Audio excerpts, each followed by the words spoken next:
আসসালামু আলাইকুম প্রিয় দেশবাসী। আমরা আজকে দাঁড়িয়ে আছি জাতীয় সংসদ ভবনের সামনে। আমরা আজকে ঠিক যেই জায়গা থেকে কথা বলছি 2024 সালের 5ই আগস্ট ছাত্র জনতাকে সাথে নিয়ে আমরা এই সংসদ ভবন এলাকায় এসেছিলাম। আমরা একই সাথে এখানে এসেছিলাম, আমরা বিজয় উদযাপন করেছিলাম এবং আমরা আমাদের শহীদদেরকে স্মরণ করেছিলাম। আমরা একটা বড় স্বপ্ন এবং পরিবর্তনের লক্ষ্য নিয়ে 5ই আগস্ট এই সংসদ ভবনে এসেছিলাম।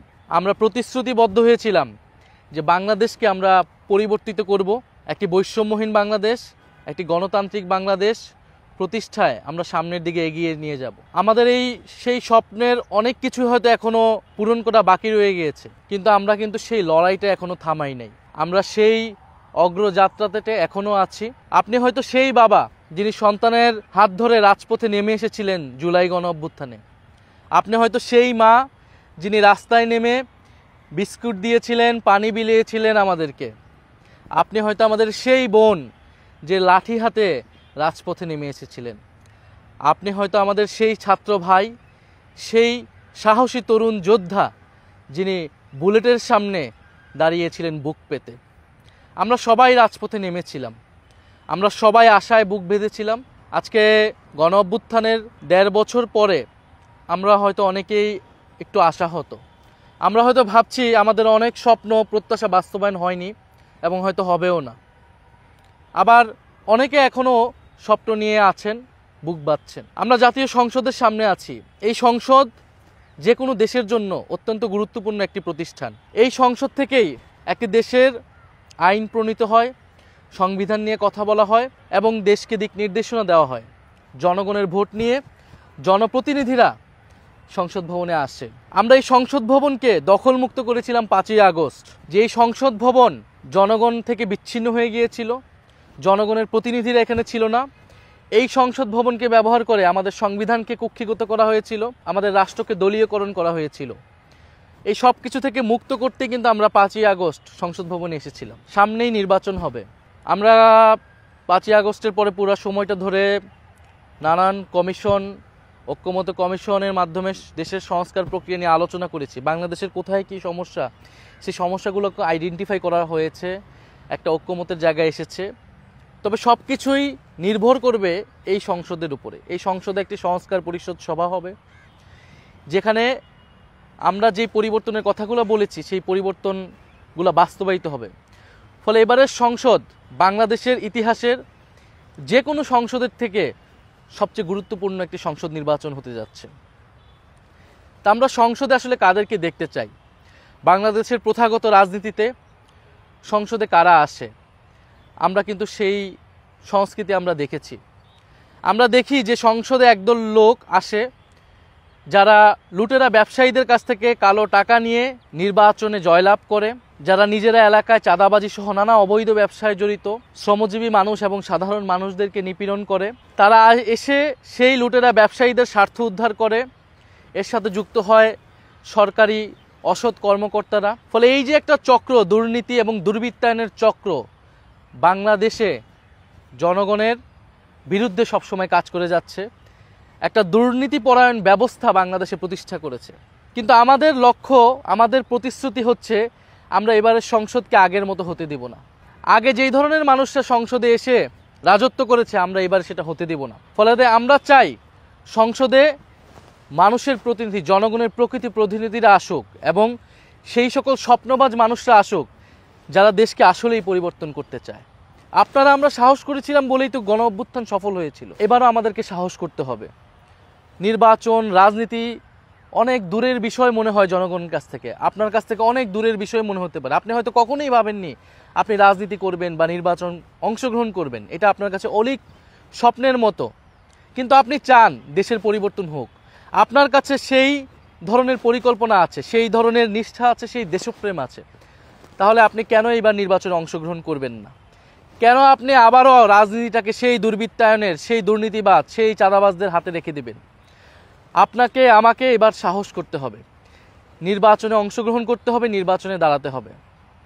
আপনি হয়তো একজন শিক্ষক, একজন অধ্যাপক, আপনি হয়তো ছোট বড় অনেক সমস্যার সমাধানের কথা ভাবেন, আপনার কাছে সেই গুরুত্বপূর্ণ নীতি নির্ধারণী বিষয়গুলো আছে যেগুলো দিয়ে রাষ্ট্রের বড় বড় সমস্যাগুলো সমাধান করা সম্ভব। আপনি হয়তো ভাবেন দেশের মন্ত্রীরা কোনো একদিন হয়তো যদি আপনার কথা শুনতো অনেক পরিবর্তন হতো। আপনার কাছে এখন সুযোগ এসেছে, আপনি নিজেই কেননা সংসদে চলে আসুন। আপনি হয়তো একজন উদ্যোক্তা, আপনি একটা কোম্পানিকে অনেক কষ্ট করে অনেক ইনোভেটিভ আইডিয়া নিয়ে বড় করেছেন। আপনি জানেন দেশের অর্থনীতিটাকে কিভাবে বড় করা সম্ভব। আপনি আপনার চিন্তা পরিকল্পনা নিয়ে এবার সংসদে আসুন। আপনি হয়তো একজন নারী অধিকার কর্মী, আপনি বাংলাদেশের নারীদের অধিকার প্রতিষ্ঠা করতে চান, নারী নির্যাতন বন্ধ করতে চান, বাল্যবিবাহ বন্ধ করতে চান। আপনার এই কথাগুলা সংসদে এসে বলা প্রয়োজন। আপনি হয়তো একজন আলেম, আপনি হয়তো চান দেশে নৈতিকতার অবক্ষয় বন্ধ হোক, দেশে মূল্যবোধ এবং নৈতিকতা প্রতিষ্ঠিত হোক। আপনার এই কথাগুলোই সংসদে এসে বলা প্রয়োজন। আপনি হয়তো একজন ছাত্রনেতা, যিনি ছাত্র রাজনীতিতেই সময় দিয়েছেন, মূল দলের পিছে, বড় বড় নেতাদের পিছে নিজের তারুণ্যের অনেকটা সময়, অনেকটা শ্রম আপনি দিয়েছেন। কিন্তু আপনার এই সময় এবং শ্রমকে ব্যবহার করে দেখা যাবে আপনার দল কোনো একজন দুর্নীতিবাজ ব্যবসায়ীকে মনোনয়ন দিয়েছে। আপনি এবার এই নিজের শ্রম নিজের পিছে দিন, আপনি সংসদে আসার চেষ্টা করুন। আপনি হয়তো একজন পরিবেশ কর্মী, আপনি বাংলাদেশের জলবায়ু পরিবর্তন, পরিবেশ, নগর পরিকল্পনা ইত্যাদি নিয়ে কাজ করতে চান। আপনার কাছে, আপনি জানেন বাংলাদেশের পরিবেশ সংকট কিভাবে নিরসন করা সম্ভব। আপনি সংসদে আসুন। আপনি হয়তো প্রবাসে থাকা একজন বাংলাদেশি, যিনি প্রবাসে কোনো একটা প্রফেশনে আছেন, হয়তো আপনি চিকিৎসক, হয়তো আপনি রিসার্চার, হয়তো আপনি ডক্টর, হয়তো আপনি ইঞ্জিনিয়ার। আপনি দেশকে নিয়ে ভাবেন, আপনি বিদেশে থাকেন এবং আপনি ভাবেন যে বাংলাদেশটা কেন এরকম পরিবর্তন হচ্ছে না। আপনি তো জানেন সেই আইডিয়াগুলা, আপনি তো দেখেছেন আপনার সেই দেশ যাকে আপনি উন্নত দেশ ভাবেন, সেই দেশটা কিভাবে পরিবর্তিত হয়েছে। আপনি সেই অভিজ্ঞতা নিয়ে এবার দেশে আসুন, এসে কাজ করুন রাজনীতির মাঠে। আপনি একজন স্বপ্নবাজ তরুণ, আপনার জন্য অপেক্ষা করছে এবারের সংসদ। আপনি হয়তো একজন শ্রমিক নেতা, আপনি শ্রমিকদের নিয়ে কাজ করতে চান। আপনি একজন কৃষক নেতা, আপনি কৃষকদের নিয়ে কাজ করতে চান। বাংলাদেশের শ্রমজীবী মানুষের অধিকার নিশ্চিত করতে চান, ন্যায্য মজুরি আদায় করতে চান।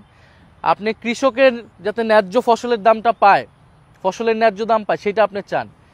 আপনার এই কথাগুলো এবার সংসদে বলতে হবে। আরও গুরুত্বপূর্ণ, এবারের সংসদে জুলাই সনদ বাস্তবায়িত হবে। জুলাই সনদ ছাড়া তো আমরা কোনোভাবেই সংসদে প্রবেশ করব না, নির্বাচন হওয়া সম্ভব নয়।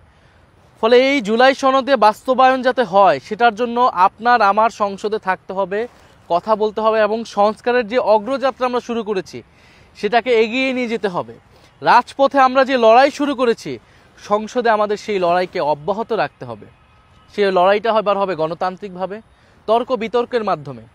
ফলে আমরা চাই, আমরা দৃঢ়ভাবে চাই, আমরা বিশ্বাস করি এবারের সংসদকে কোনোভাবেই আমরা আগের মতো সংসদ হতে দিব না। আগে যে ধরনের মানুষরা নির্বাচিত হয়ে এসেছে, আগে তো নির্বাচন ছাড়াই এসেছে বা নির্বাচনের মাধ্যমে, কালো টাকার মাধ্যমে এসেছে। আমরা চাই এবার নতুন মানুষেরা আসুক, স্বপ্নবাজ মানুষেরা আসুক, দেশপ্রেমিক, সৎ এবং যোগ্য মানুষেরা আসুক। জাতীয় নাগরিক পার্টি যেহেতু আপনার আমার সকলের দল, আমরা সবাই সাধারণ পরিবার থেকে উঠে এসেছি, আমরা আপনারা মিলে সেই সুযোগটা তৈরি করতে চাই। আপনি হয়তো ভয় পাবেন, আপনি হয়তো ভাববেন নির্বাচন অনেক টাকার বিষয়, অনেক ঝামেলার বিষয়, অনেক ভয় ভীতি আতঙ্কের বিষয়।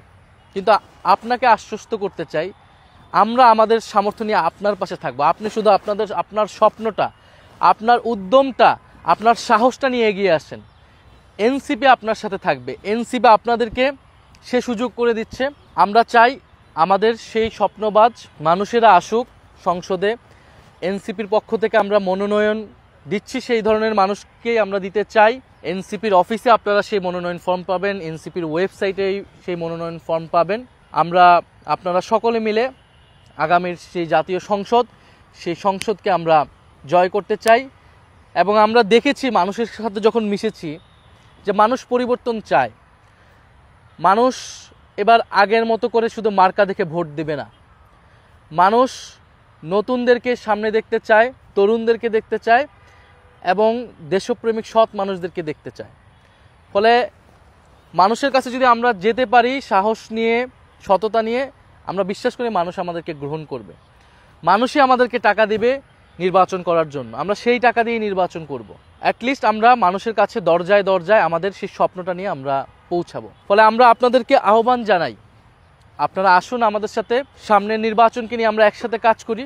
একসাথে আসুন আমরা জুলাই সনদটাকে বাস্তবায়ন করি, এর আইনি ভিত্তি দেওয়ার মাধ্যমে আমরা সামনের নির্বাচনের দিকে যাই। এবং এই যে আমাদের জুলাই গণ অভ্যুত্থানে এত মানুষ খুন হয়েছে, শহীদ হয়েছে, আহত হয়েছে, গত 15 বছরে এত মানুষ গুম হয়েছে, তাদের যে বিচার প্রক্রিয়া চলমান আছে সেটা নিশ্চিত করার জন্য আপনাকে আমাকে রাজপথে থাকতে হবে, এই সংসদে থাকতে হবে।